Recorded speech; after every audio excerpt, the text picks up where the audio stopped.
Welcome back to Gruber Motor Company, the Gruber Morning Show. I'm Pete Gruber. And I'm Zane Courtney. And we're here to entertain you again this morning on this Tuesday morning. The picture behind us is a picture in Lübeck. And it's in northern Germany. It's on the Baltic coast. And this German city, fairly small still, it's only like, it's under 300,000 as far as population. It was part of the Hanseatic League, and it started in 1200. By 1400, this small city became the queen of the Hanseatic League. The Hanseatic League, for those of you that are curious, was a trade organization in the medieval times, and the cities that were part of this became extremely wealthy because a lot of goods and services and products funneled through these cities. So they became the crown jewels of Europe. Some of the others that were mentioned was Venice, Rome, Pisa, Florence. So this is a picture in the downtown area. Sadly, the majority of this beautiful medieval city was destroyed during all of the wars that took place. And we're not just talking about World War II. There was the Napoleon Wars, and so the casualty typically is that the beautiful architecture that was created during the peak of these types of places on the planet, some of it gets destroyed, but this is some of what was left. It's a beautiful city. Highly recommend you go there. And I guess we have a question. We sure. Well, it's from Anwar. Good morning, gentlemen. Big hi from Kuwait. Good to see you, Anwar. We love to get to see you again. You know, it's funny when you talked about the architecture being burnt. All I can think is that we just need more Assassin's Creed games so that we can have the models ready, like what we happened with the Notre Dame a number of years ago. And it's just another exciting proof that video games are in fact a benefit for society. They document and record some history then in some ways. It is hilarious that they just happen to have a perfect model ready for in the event of that kind of tragedy. They're like, oh my gosh, what are we gonna do? And Ubisoft comes through and it says, hey, we've got the model. Do you want it? Very cool. Very cool. I love that. So, you know, there's an event coming up this month in Los Angeles. Speaking of history. Yeah, the Peterson Auto Museum, which will be hosting a unique SpaceX Tesla event. And it is on Wilshire Boulevard, 6060 Wilshire Boulevard in Los Angeles. The building itself had relocated recently, and the building they went to had a massive restoration done. And the statistics are staggering. They poured $90 million into this building, and it is about 200,000 square feet, just under. It's full of 135 vintage special collectible cars. And November 20th, it will be open to the public, and they're having a special Tesla and SpaceX event with some really notable early Tesla cars in this building. Present will be the 2005 Roadster called the Aerodynamic Buck, which was a early prototype for design evolution. They're going to have a 2012 Model X prototype and a 2016 Model 3 prototype, as well as development versions of the Cyberquad from 2019 and some SpaceX, Boring Company, and Hyperloop paraphernalia. The other part of this is the cars that will be there will include, and the reason I know this is, it wasn't in the press release here, some signature roadsters. The museum contacted us about a month or so ago with a VIN 77 signature green roadster that had been bricked for 3 years, and they heard about our reputation being able to bring roadsters back to life and decided, let's give Gruber a shot and see if these guys can make it come back. Well, after 5 years or 3 years, it's not possible to revive a Tesla Roadster battery, but that will be one of the cars that will be in this show. A second one will be a Radiant Red Founders Series Roadster, VIN number 7, which was Sergey Brin's car, Sergey Brin of Google fame. And then what really floored us was when they said that they're going to have a T0 there. The T0 was the genesis of the EV revolution, at least in this century. We have one, they have one, and there's a third one that is floating out there somewhere. There were only 3 built. But this T0 number 3 will be at the Peterson Auto Museum, and if you want to see one live, fully intact, this car will also be there. Can't confirm yet whether or not we'll be there, right? We're working on that? Yeah, one of our social Working media on team that. members is working on it, but it's definitely highly recommended. Franz von Holzhausen will most likely be there. He's one of the members of the museum that's actively involved. And another car that's going to be there is VIN number 99, which is in our shop right now. It's the only custom green factory color Roadster. And it has an interesting story, which I suggest if you want the background, go to our website, go to the gallery section, and just look up VIN 99. Elon was involved in that. It was actually used to barter for a commercial building, and it's truly a one of a kind. We have recovered the battery pack about 2 months ago or so, and we're putting finishing touches on the car now. So it will be there. It's the only Bugatti green Roadster in existence. Hey, Pete? Yes. Do you want the Peterson Auto image up there? And then also, what was the one that went over to Rich? What's the one that went to the East Coast? Is that still going to be there? Do we know? We don't know, and that's why I left it out. But if you want to pop up that image of the Peterson Auto Museum, that's definitely something our readers, I think, will be interested in.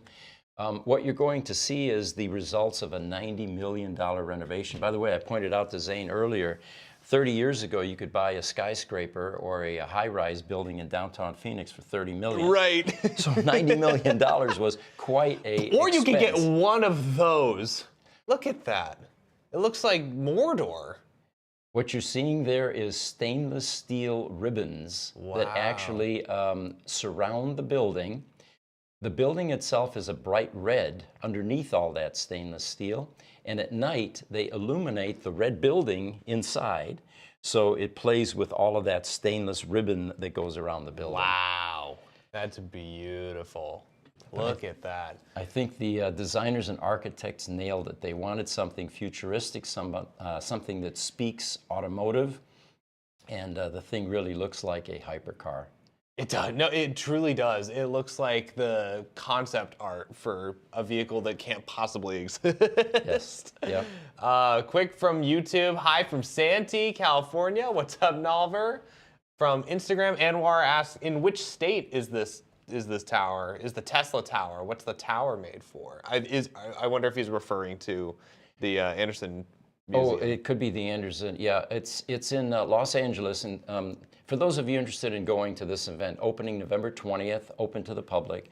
It's on Wilshire Boulevard in Los Angeles, and you can get the address online. But yeah, it's going to be quite an event. We're hoping that Elon will show. No one has confirmed that yet, but I think that would also be a big draw, and people would join. We have a TikTok visitor, Van Gogh ATNC. Morning, y'all. Morning. How are you doing? Good and where are morning. you from, Van Gogh? So I think it's Van Goat. Van Goat. Van Oh, Gogh, there we North go. Carolina. Okay. I love that. I love it when you guys give us brain teasers. I know, with, it's a with the clue, it's a names. puzzle. Yeah, sometimes they're clues.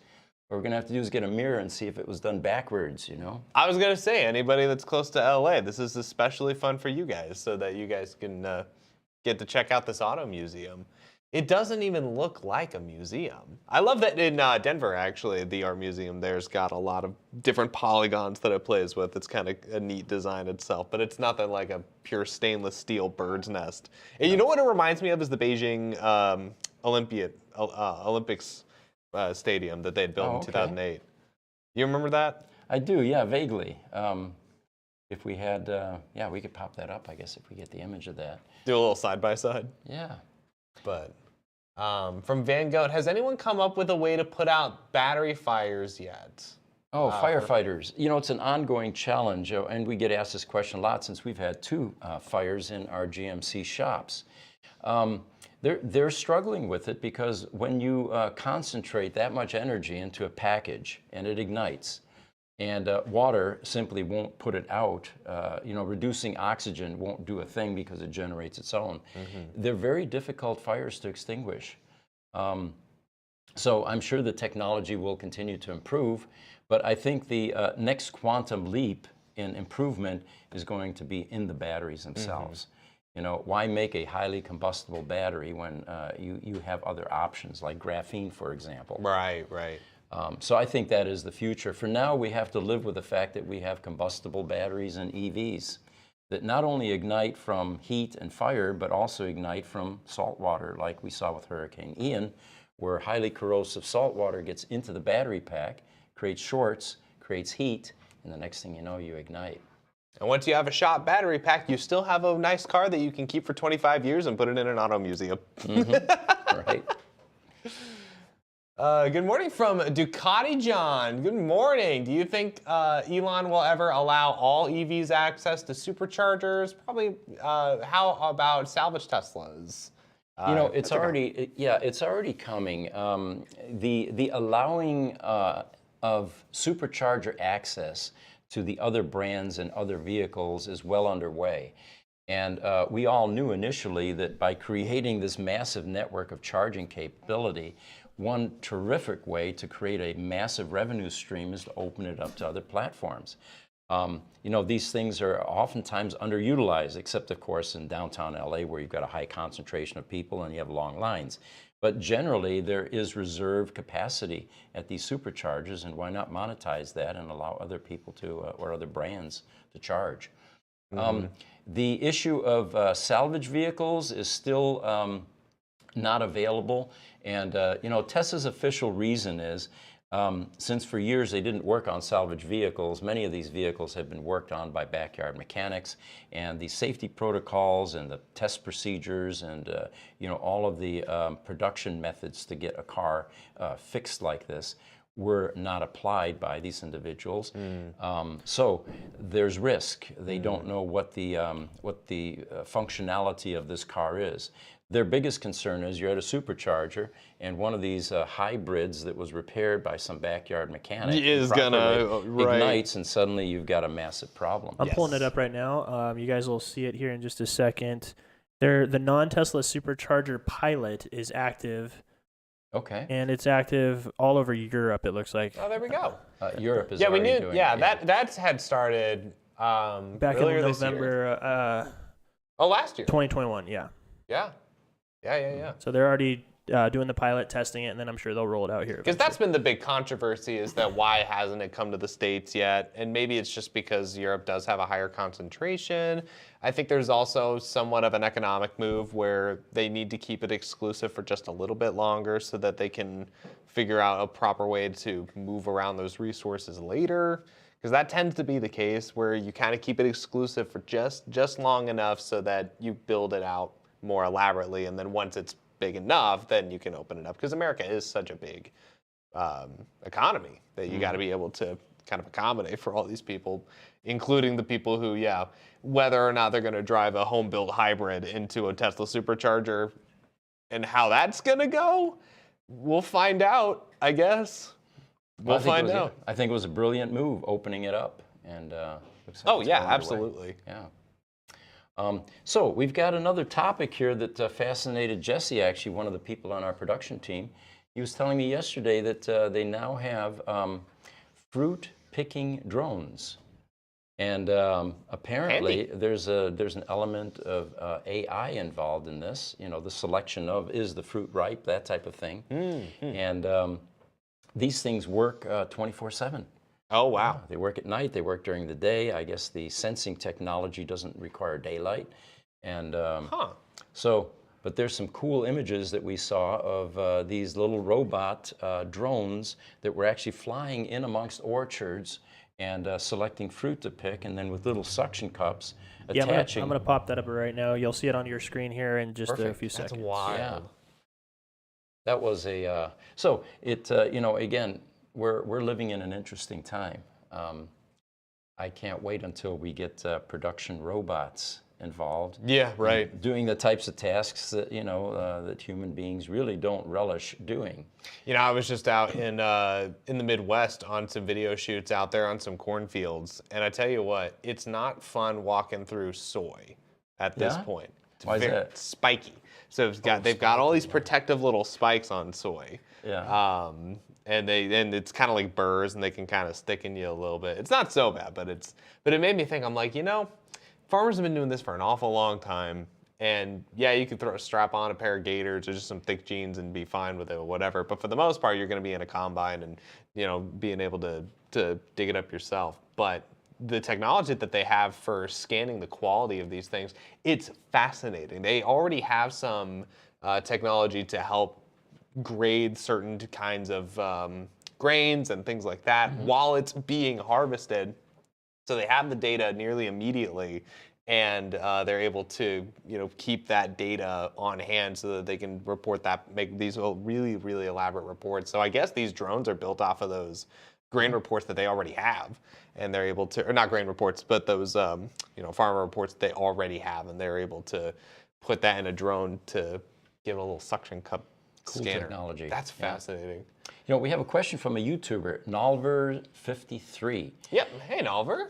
We've all heard the current electrical grid will not handle the influx of EV owners. Well, actually, we did a video, and we were surprised. In doing the research, it turns out that the grid is evolving sufficiently to meet the demand, despite some really aggressive demand projections. Yeah, people think that it'll break if it is true that the grid wouldn't be able to handle it if every single EV was charging at the same time at night. Then you'd essentially pop the biggest breaker in the world. Right. But we don't, and that's the nice thing is that, and right now even you have experimentation with reducing rates during the daytime to help encourage people spreading out that charging time. It's basically it's like doing laundry. Because you have people who do, their laundry at certain peak hours and things like that to help bring costs down. It's no different than that, really. Right. Well, the second part of Nalver 53's, or Nalver's 3, sorry, that looked like a 5 from here. No, it is a 5. Oh, it is. Okay, Nalver 53. Is the second part of the question, is it possible to have a charging infrastructure on its own grid system? That's already being developed. One of our business partners that does all of our metal work here, the machine shop, Chaz's shop, they got a contract from the Duchess of York. And I was shocked, but she's into alternative energy. There, some of this royal money is being used for something other than parking in a bank account somewhere. Huh. But anyway, they got a contract to build charging stations that initially have solar on them to feed the electronics in the charging station with a goal of designing something substantial enough to where it becomes self-sufficient. Wow. So this means that you could essentially put a charging station anywhere on the planet that's getting some sun.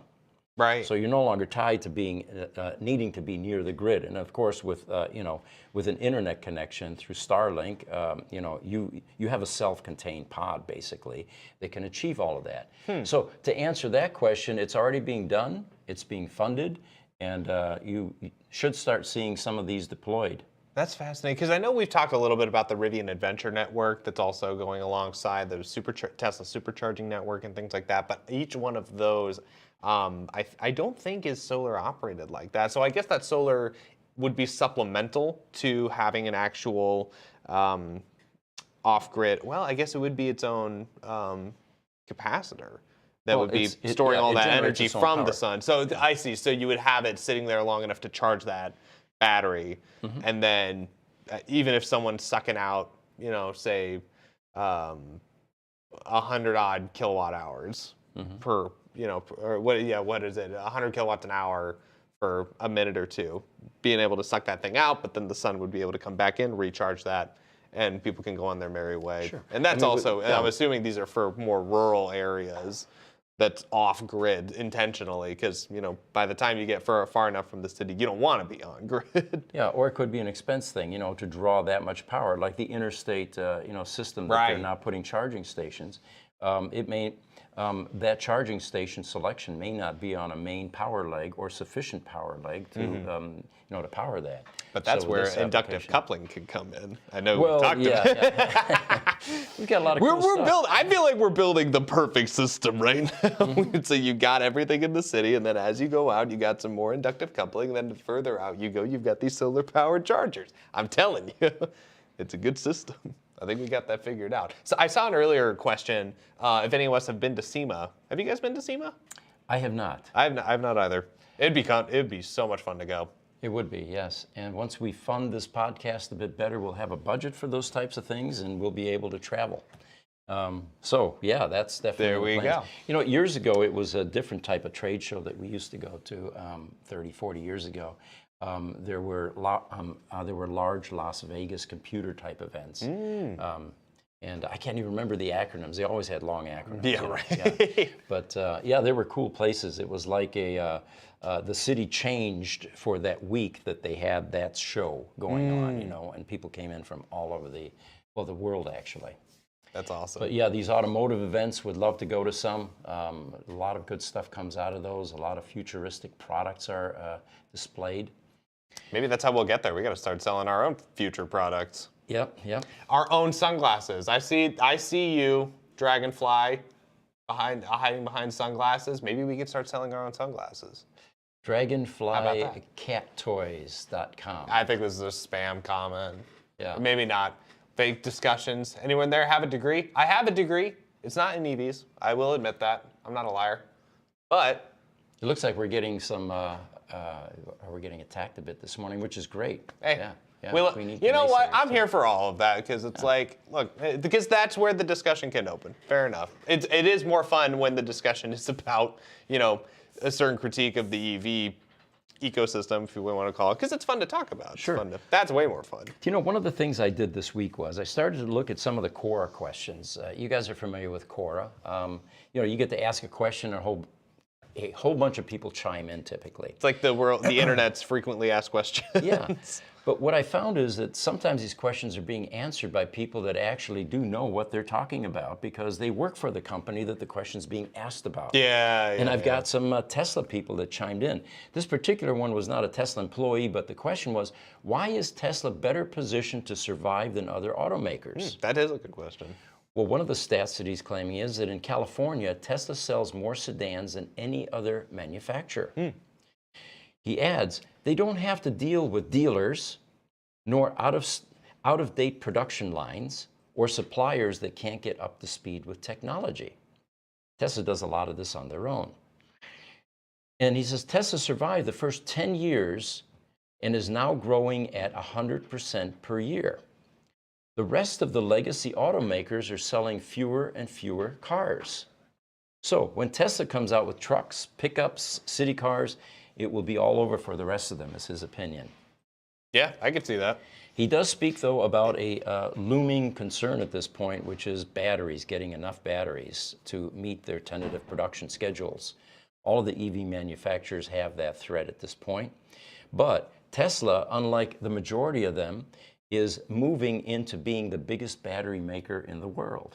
So really? the way to solve it is you develop your own production There you go. capability, and you're no longer tied to, you know, having to buy it on various places on the planet, which of course adds some additional costs too. Right. Yeah. Yeah. I mean, the energy debate and discussion, that's really everything. What it comes down to is, you know, we can talk about battery electric vehicles all day and have a good time with that, but it is, you know, a point of concern. I get where people are coming from, where they're like, hey, do we even have enough? That relates to that question earlier about, you know, can the grid even handle this? What about the amount of material that's even necessary to make them? I've heard some recent reports that, yeah, there is enough lithium to support this, an economy of scale with battery electric vehicles. It is confirmed that there is enough lithium. It's how we mine it. It's how we extract that with as carefully as possible. With, you know, I understand that right now, you know, certain practices are unfortunately being outsourced to other countries, You know, an old engineer that I used to work with said something that really stuck with me for many, many years. He said, There is no such thing as cost of raw materials because the planet is imbued with an enormous amount of resources and raw materials, except for maybe gold, which is hard to find. Right. Everything is cost and labor. Every cost is labor to get it mined, to get it out of the ground, to pay people to do that, to transport it, to ship it, the truck drivers and all that. Yeah. Time is money. With a mineral like lithium, for example, bringing it in from South America increases the cost enormously, tremendously. You've got shipping, you've got overland trucking, you've got all that. So if you can create it in the United States, or better yet, near a production plant, like this new symbiotic relationship with Redwood Materials and Tesla, where they're able to recycle and feed the production lines. That's the ultimate efficiency. No, exactly. 'Cause that's the key, right? Is like, how do we perfectly balance the mix of needing to mine more, but then also using what we have? I mean, that's the exciting thing about BEVs, is that not only are they 90% efficient as a car because of those motors, but then that afterlife can take care of itself, because sure, you can either replace the battery, keep your car, have a good time, or if your battery's busted, take all those parts back and you can recycle all of those. You don't have that option with ICE cars. You just don't. Yeah. Except for some of the metals, maybe, but yeah. Sure, yes, some. I mean, those cat converters get stolen because people can take the raw material out of that, I guess. But how often do you hear about engines being melted down to make more engines? Right. Maybe that's happening and we don't talk about it enough, in which case I'd like to see more people address that.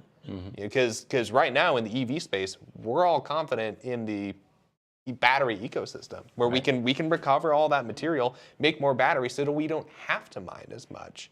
So we have some feedback from Nalvers53 or Nalver53. I keep trying to put an S in there. He says, "I have a weird name, I know.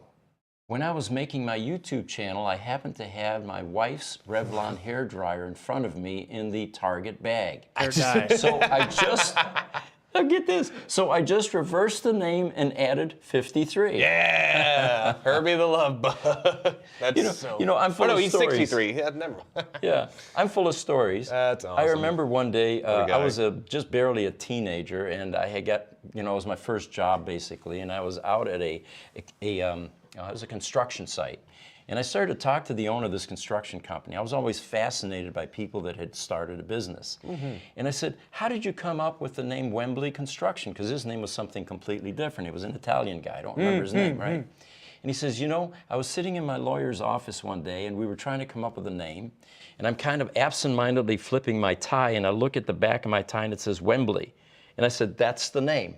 Anyway, that stuck with me all these years. Because it was there. When your idea is that good, you just need to get it trademarked. You're like, quick, what's around me? There was a comment earlier. It might have been. I think it was before. Well, we can talk to Anwar. Oh, it was from Ducati John from Camarillo, California, near LA. Yeah. Right on. Yeah, California, near Los Angeles. Okay. There was also a comment. What do we think about an EV DeLorean? Was it the DeLorean? Yeah. He mentioned DeLorean. Yeah. I think it's cool. Oh, cool is the right word. I can't add to that. I mean, it is just coolness personified. I will say, I do wish it looked like Hyundai's. I keep forgetting the name of that car, but it's their hydrogen hybrid thing. I think he's flipping through it. He's going to bring there something we out. go. Look at that. But I think it would be cool, provided they keep some of the original styling cues. That's what I'm saying. Yeah, because Hyundai did that better in their hydrogen. So many of these cars try to improve on a classic, and it turns out it's not going to work. I mean, take a '68 Dodge Charger, for example. How are you going to improve on that? And they tried. Remember, they came out with a Charger. It was a bloated, fat-looking thing, four-door. It was, and I was embarrassed for Dodge at that point. Oh yeah, no. Keep the retro styling. It's funny because we're looking at it right now. So that thing just looks like a Lucid Air. Yeah. With the rear end of a I don't even know what you'd call that. It kind of resembles the Roadster you guys have there on your table, doesn't it? It kind of does. Right here. But for every car that looks like that and we don't like and appreciate, somebody else loves that car. So I'm not going to sit here and say that's ugly, because that is pretty. That is a pretty car. You know what, though? To what you were just saying about the 68 Charger or something like that, right? Yeah. These are iconic cars. I'm a big fan of sleeper builds. And what I love about the EV movement as it is right now is like 90% of sleeper builds are either LS swaps or EV conversions.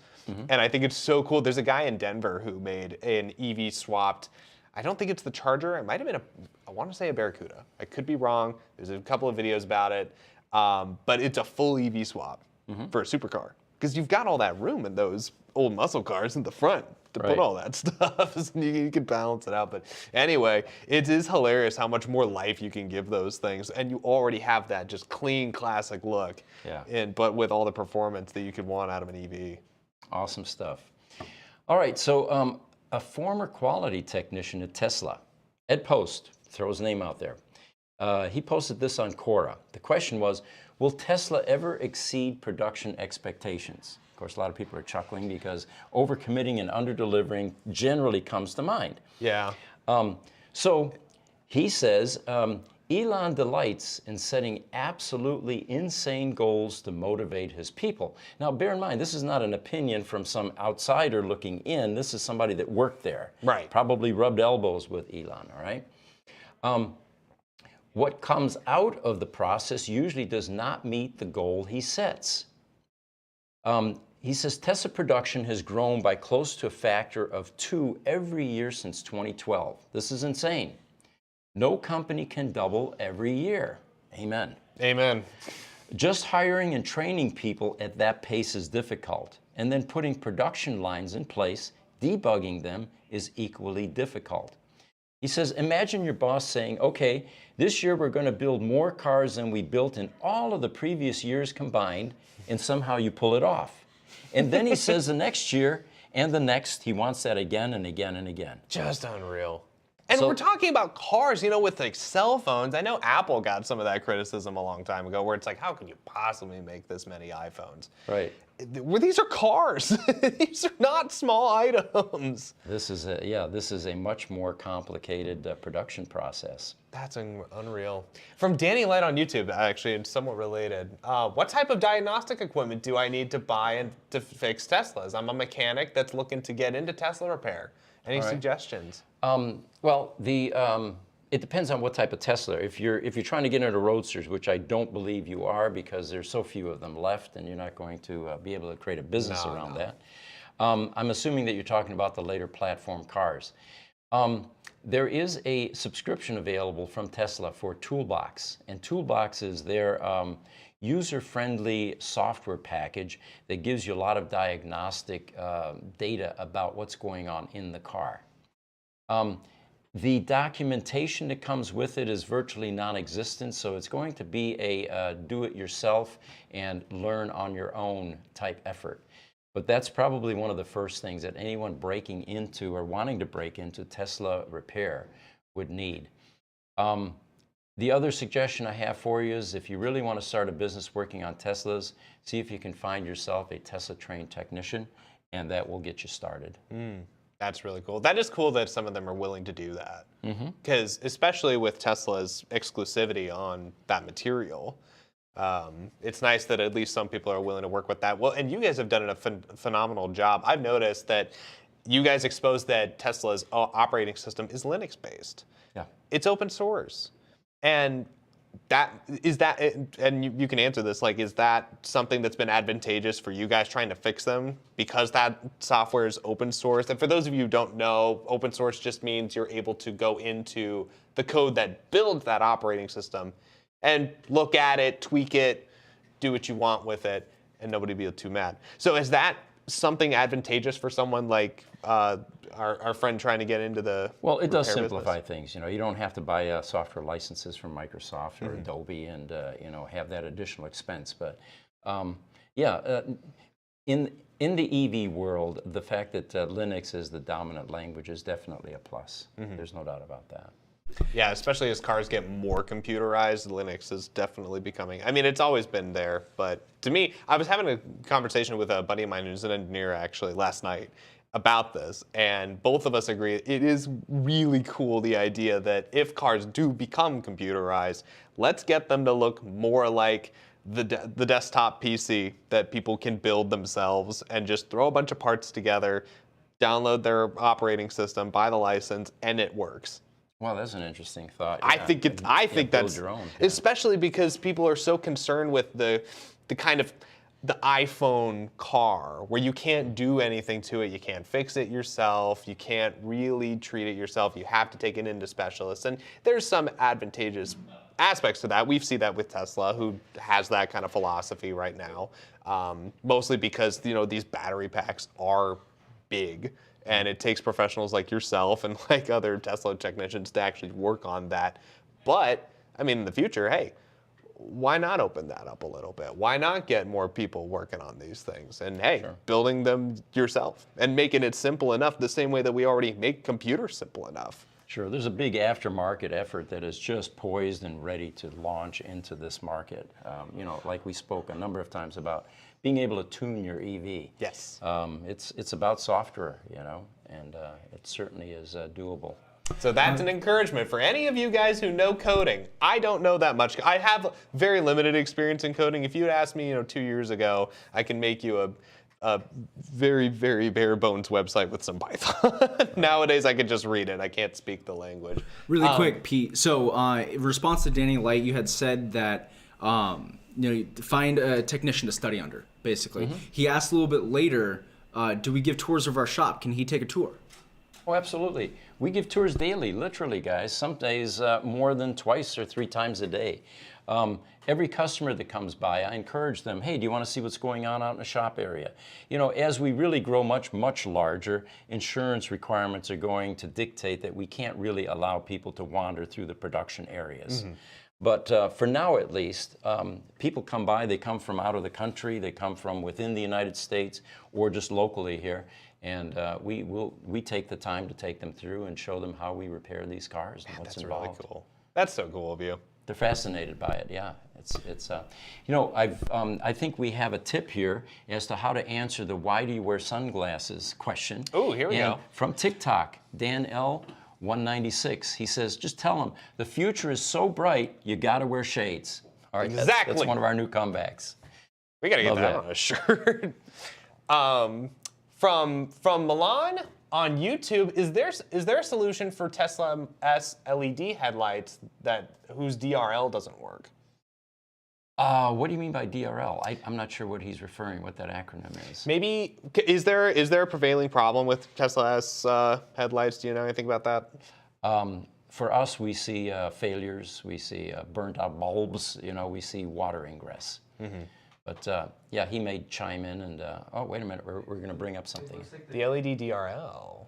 Yeah, it looks like the DRL is the LED strip that goes around the main headlight. The angel I didn't eye. even know Okay. that. Oh, I didn't know that's what I you didn't know there that you go. either. Thank you for pointing that out. So the DRLs don't work. The quick answer I have to that is we have a vendor. And by the way, our company is not only a collection of highly talented craftsmen internally, but there's certain things that we sub out. Things like PPF, you can't quite stay on top of that. You can't have a clean enough environment. And they're specialists. It's kind of like when you go to the doctor, you have a general practitioner, and then you've got somebody that does your brain surgery for you, right? Well, and cars are like that now. I mean, if you go to a different guy, heck, I got a different guy for my muffler than I do for kind of my general stuff. I've got my general practitioner mechanic. I've got some specialist mechanic. And then, you've got your specialty guys that do PPF and all that stuff. So where I'm going with this, Milan, and by the way, the last name is Olimpejevic. Excuse me. We have a vendor that does our headlights for us, and it does an awesome job. He actually opens them up.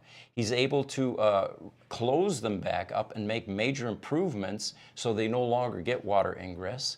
We update the bulbs inside. We polish the inside. We put UV coating on the outside so you don't get the cracking and the fading and the fogging and all that. But so send us your headlights. We repair them, and you'll be pleased that they come back looking better than new. That's so awesome. we had somebody chime in, Van Goat, North Carolina. He said DRL is daytime running lights. Oh, daytime running. Daytime running lights. Thank you. That makes more sense. Yeah, love our audience. You're part of this presentation, guys. All right. Well, I've got another question here that was posted. Why does Tesla have production hell while other car companies don't? And this is from Jamu Omowale, who was a designer at Tesla from 2016 to 2019. He says, first of all, I work on the Tesla production line. The main problem that Tesla is having is outside manufacturing of batteries. With the opening of the gigafactories, that bottleneck will improve and it will speed up production. The other part of that is, what slows things down at Tesla, he feels, is the company culture is that we have to put out a flawless product. It is literally impossible to never make mistakes, but it slows down the process because we have to make sure that everything is flawless by the time it leaves. Also, I can just hear anyone from Rivian just pulling their hair out. Like, do you have any idea what they've gone through? There is no car company that has never suffered from production hell, but there's just no way you don't.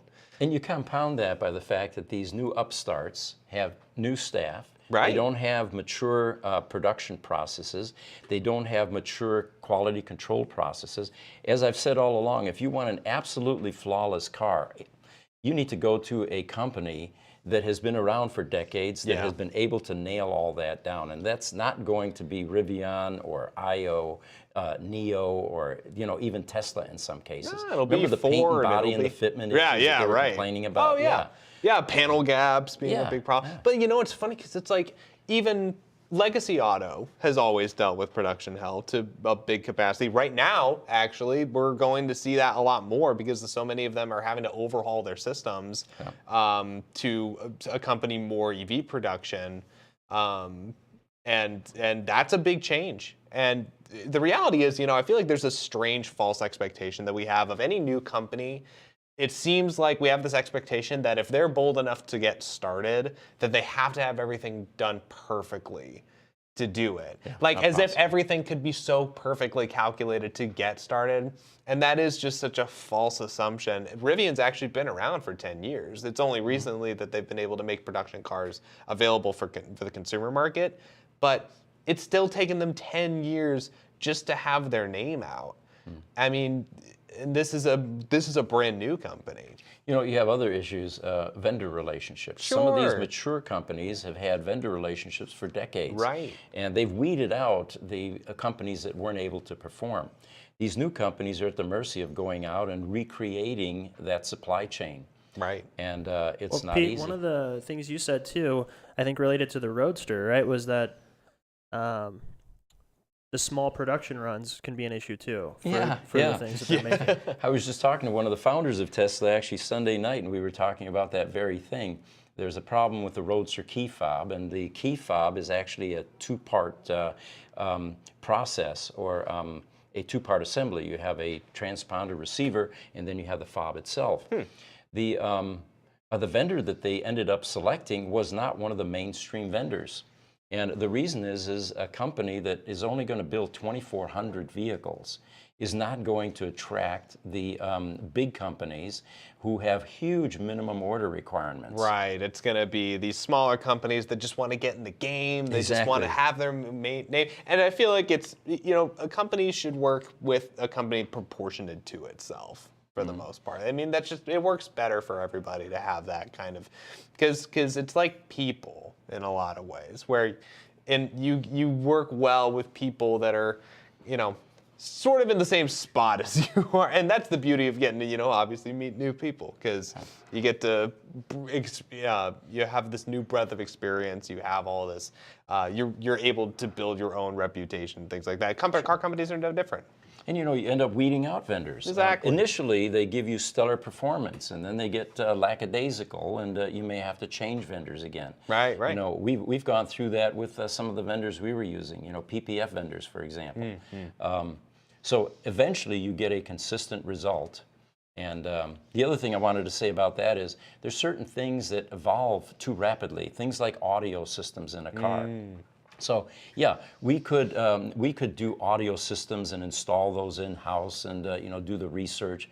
But I guarantee you that a company that specializes in that, especially exotic car, audio systems, there's a new technology available every few months. Yeah, and, right. What that customer really wants is the latest and greatest. They Yep. don't want your time-tested, I'm buying- proven stuff from the '60s tube radios and I'm a little bit drastic here, or I'm sorry, tape decks, right? 8-track, in a Tesla Roadster. You know what?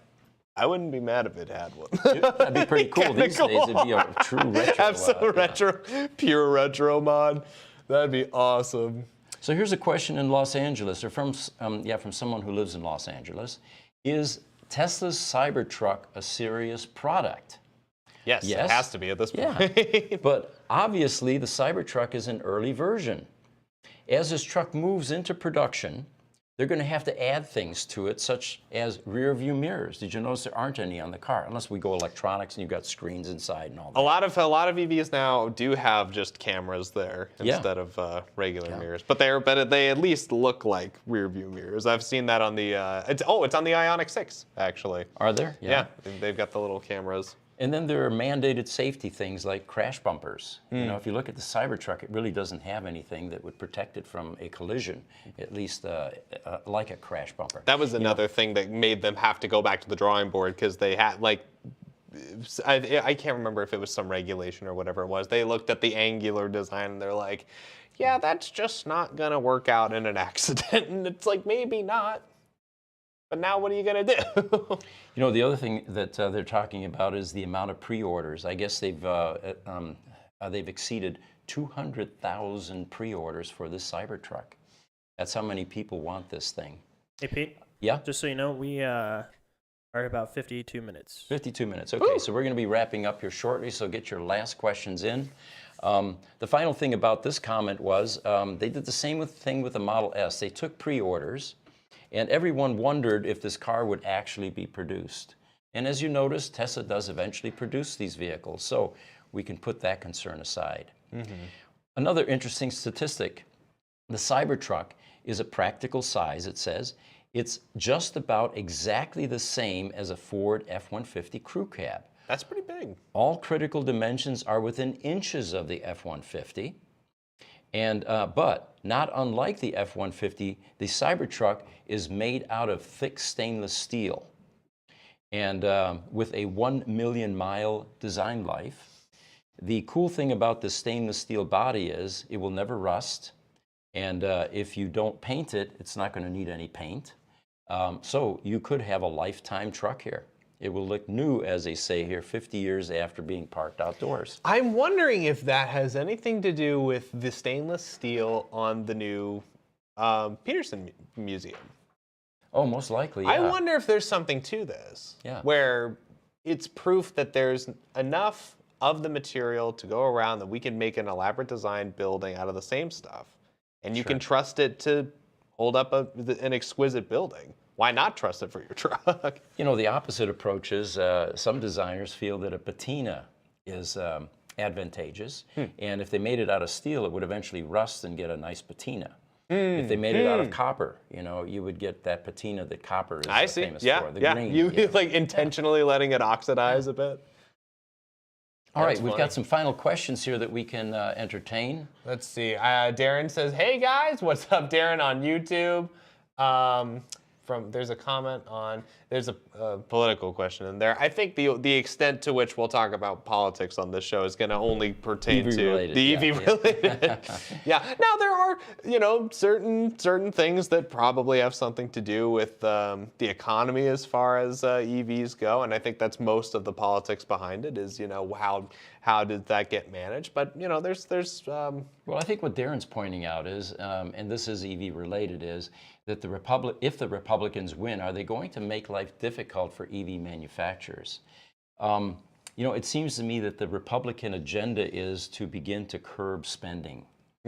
And, there may be a direct correlation, that's about as political as I'm going to get, about deficit spending and inflation. And if there is, then maybe the Republicans have something, that makes sense here. But no, I do not think that any administration is going to turn their back on the evolution of clean energy sources and alternative transportation. We're way too late in that game. We have way too much compelling, overwhelming evidence that this is going to solve some of the problems that we have with this planet. Yes. And it would be highly irresponsible for any administration Yeah. to turn their back on something that had been started along those lines. At the very least, we can have definite confidence that the demand is natural enough and is ample enough that we're going to see continued increase in this direction. Yeah. And I think we can have some confidence in that, no matter what the future holds. We also have, I mean, how many EV companies that are American, right? We've got Rivian, Tesla, Canoo. Yeah. A A lot of people like that canoe truck. Yeah, we have a lot of American manufacturing happening, which is, if we were to start making it difficult for them, it's going to make it difficult for everybody. So I don't think that, I agree with you guys, I don't think that's going to be a thing. Right. Yeah, no, I think it would be, I don't think it's any, like exactly like you said, no administration should find it in their best interest to inhibit the progress of any kind of. Unfortunately, we have started to see that a little bit with the forced, the forcing of these manufacturers to stop producing gas cars by 2030, which means they're starting right now to do that. But at the same EU time, actually just mandated that by 2035, a number of the EU countries now have mandated the cessation or the ending of any kind of ICE sales or manufacturing. any kind? Because I know in California it's just new ones. So we're still going to have ICE vehicles on the road for 20, 30 years. Oh, on the at road, least. yes. But I mean the sales and the production, production of, vehicles, of yeah. them. Which is the same that California is edging All for. right, guys, we're coming up on 1 hour. If you want We're to rapid wrapping. fire Woo! through All these right. questions. All right, real quick, yes, let's see. From Van Gogh, speaking of doubling, do you guys have plans on expanding? We've kind of talked about that. I would suggest that you join us in the next podcast because we have a long answer to are we expanding and why aren't we doing at this moment. But what we can do, guys, is we can save some of these questions for the next podcast, correct? Yeah, save some of these good ones for So sure. I would like to thank TikTok and all the other streaming platforms that we're on. We're going to capture some of your questions on the next, which is, by the way, Thursday at 8:30. Yes, sir. And we also have a video that we posted that we'd like to talk about and tell you about. But in the meantime, if you're curious about who we are, what we do, if you have any suggestions, email evie@gruber.com. Check out our website, grubermotors.com, and YouTube channel, of course, which is where we've got a couple hundred videos or so, which answers a lot of the questions that I see typically pop up here.